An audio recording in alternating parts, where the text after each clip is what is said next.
afternoon, everyone. So may I ask everybody to please stand, and may I request Ms. Rhea to please lead us in prayer. Okay, the Father, the Son, the Holy Spirit. Amen. Okay, thank you, Ms. Rhea. So now, before you sit to your chairs, I want you to pick up some piece of trash beside of your chairs and arrange your chairs properly. And then, before I start, I'm going to check your attendance. So if I call your name, just say present. Kumawas, present, absent, present. And Fiesta, present. Okay. Zabala, present. Okay. Maras, present. Okay, perfect. So now everyone is present today. So before we start, I have here a classroom manager, or I have here prepared is classroom rules that you are going to be followed. So what are those rules that you are going to follow? So here, I want you to listen attentively. If the teacher is speaking in front, you must listen attentively. And the second one is avoid scrolling your phones while the class is ongoing. And lastly, if the teacher is asking about a question, of course, you must be participative. You are going to answer. Okay? Is that clear, everyone? Okay. So, yesterday, I gave you an assignment, right? Okay. So, I want you now to pass it in front. Okay. 3, 2, 1. Thank you. So now, before we delve to our main discussion, I have here I prepared some warm-up activity so that you are going to be ready in terms of our class later. So this activity, this warm-up activity, I call this as non-human subject. So are you familiar with non-human subject? I guess everyone, because you are now senior high school. So here, I want you to read the direction. Everybody, please read. Okay, thank you. So here, I want you to get one fresh sheet of paper, and then you are going to copy and answer that question. So here, if you say non-human subjects, what is that? You're going to answer, of course. So here, I guess you guys are understand what is the direction. So I will give you 5 minutes to answer this activity. So okay, everyone, please start answering now. Then later, we're going to check that. Okay, is that clear, everybody? Okay.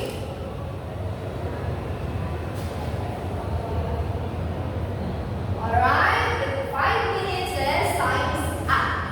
So I want you to pass it in front. 3, 2, 1.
Group 1, Group 2, and Group 3. Okay, I will give you 15 minutes, okay, to answer this activity. And after that, I have a question that you are going to answer. Okay, everybody, let's start.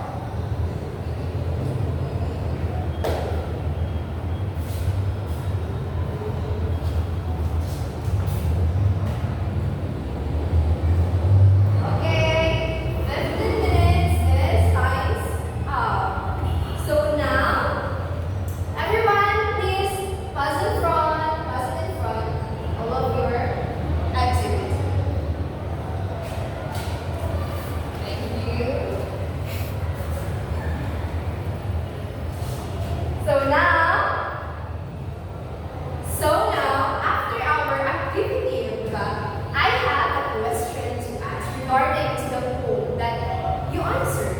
So, this is my question. So, after the activity that you are answering, what is the literary meaning behind the poem of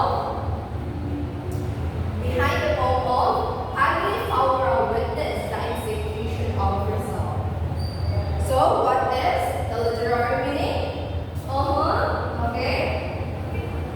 Good. How about you? Okay. All of you guys are answered correct. So that is the meaning of poem inside the literature. And then, okay, another question.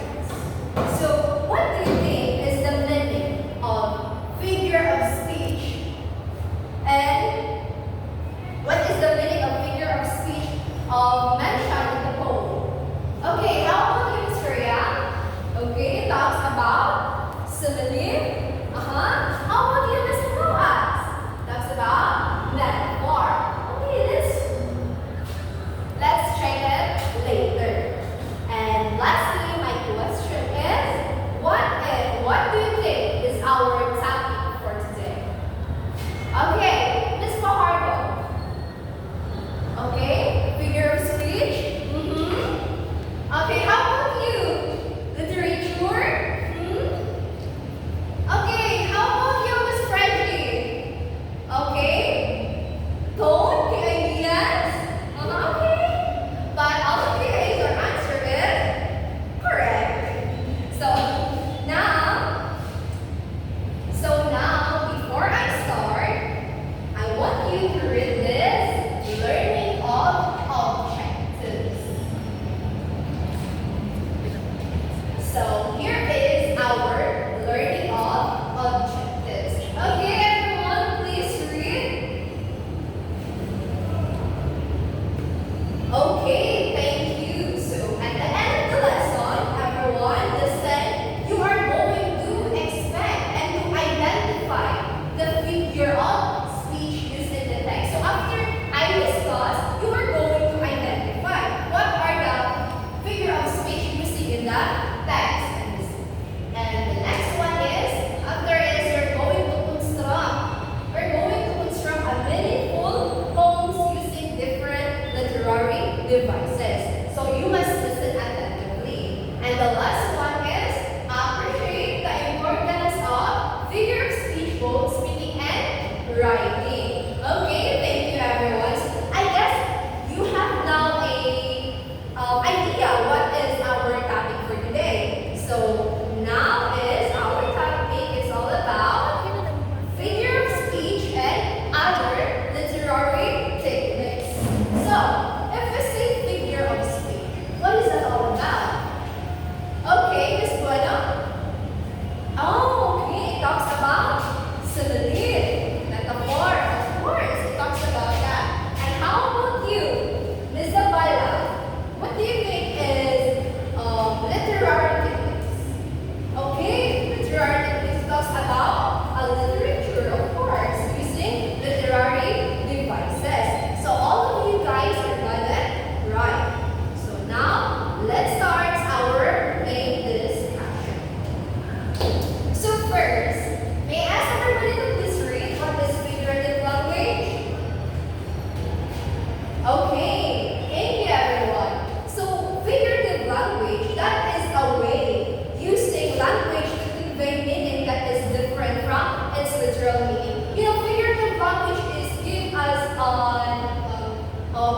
meaningful experience, what are the poems talks about, what are kind of literature talks about, what to give us spice of literature so that the reader can convince what are they reading.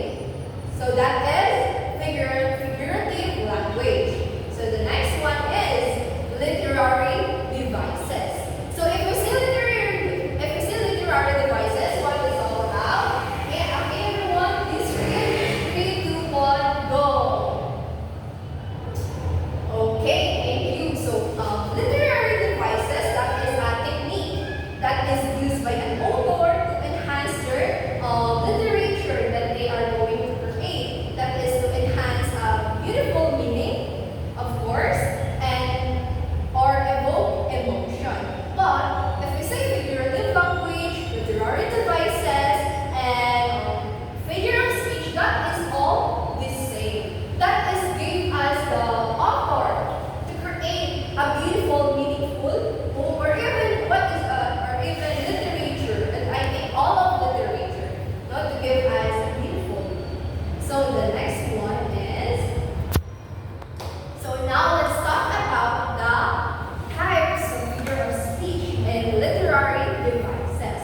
So the first one is here, of course, simile. So if we say simile, what is that? What is that all about? That is that is compared to another thing using the word as or like, of course. But here, these are of course, it is the same, but this is a piece of literature from Merlinda Babis of the title of Monsoon Embrace.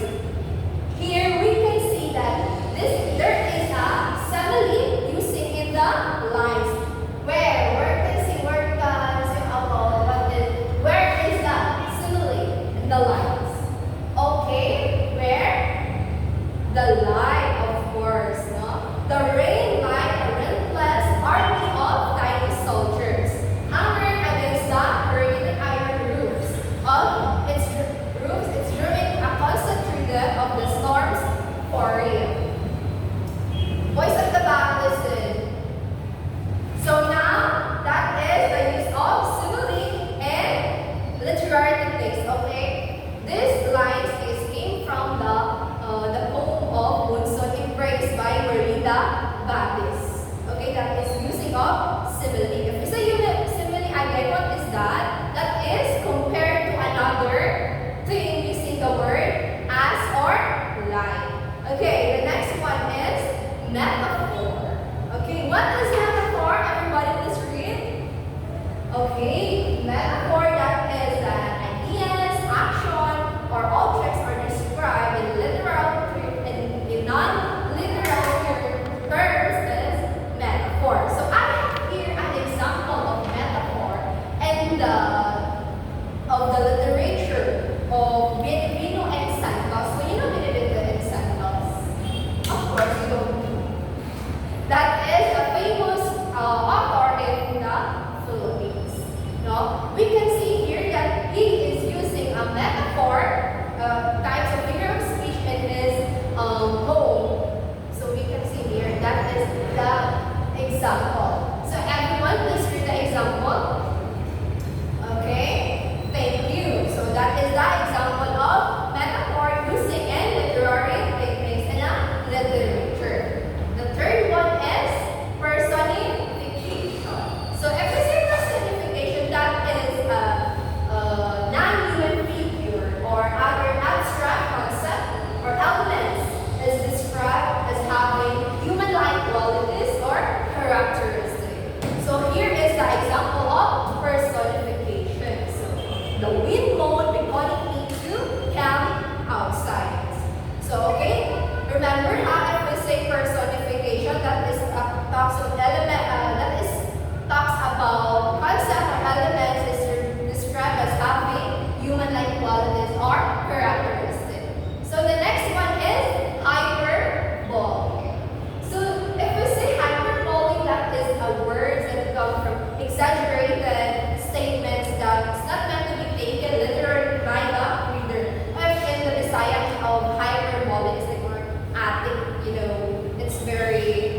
unbelievable. So that is all.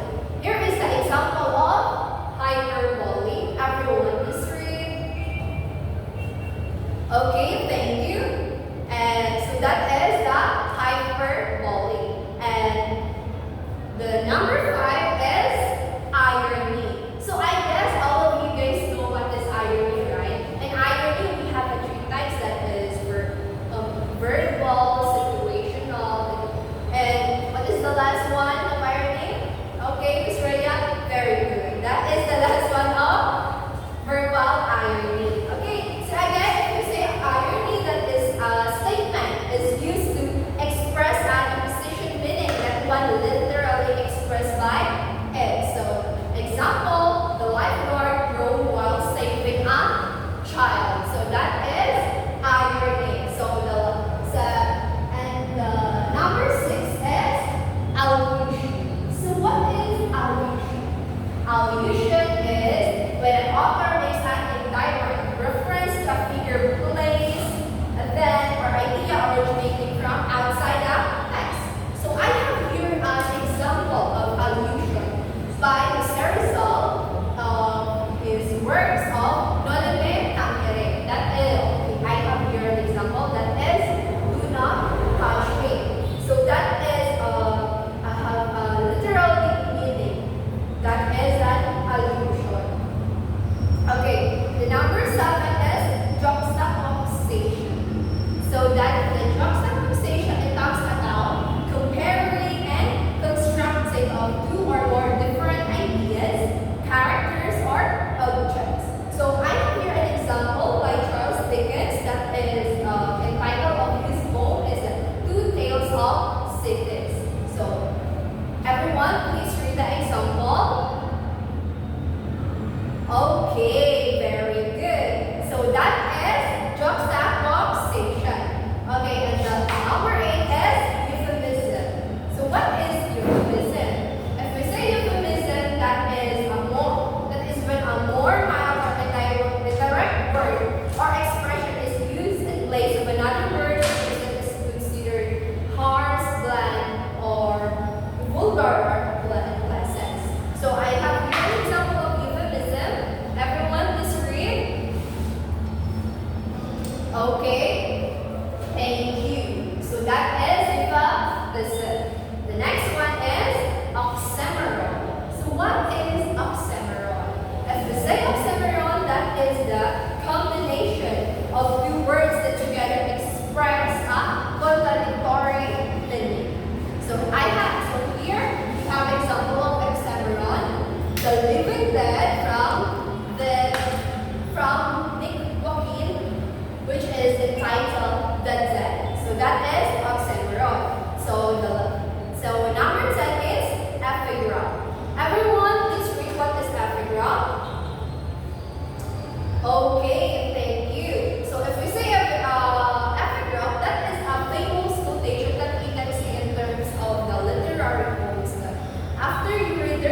Pass it in front to group 3. Okay, thank you.